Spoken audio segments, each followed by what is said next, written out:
Vince 1-0 il Camaro e si laurea campione regionale 2019 grazie ad una rete arrivata al 14° del secondo tempo, concesso un rigore inesistente da parte dell'arbitro De Caro, la sua prestazione insufficiente, su atterramento di D'Amico su fallo di Marangò.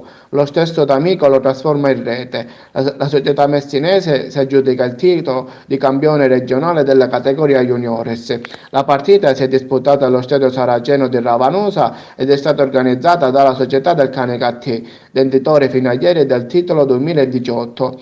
Lo scorso anno erano stati infatti i ragazzi guidati dal tecnico Luigi Giordano di imporsi ai rigori proprio sul Camaro. Quest'anno invece la finale sono arrivati Parma Valle e Camaro ed alla fine hanno vinto i messinesi. Anche se la gara è stata combattuta, ben giocata da entrambe le formazioni e con qualche polemica di troppo sulla direzione arbitrale, al termine dei 90 minuti infatti in campo c'erano per la Parmaval solo 8 giocatori, 3 sono stati espulsi, Monterosso, Pennino e Collei. Il rigore del Camaro c'era e non c'era, mentre il penalty per i palermitani c'era su atterramento di Monterosso che il direttore di gara non ha concesso.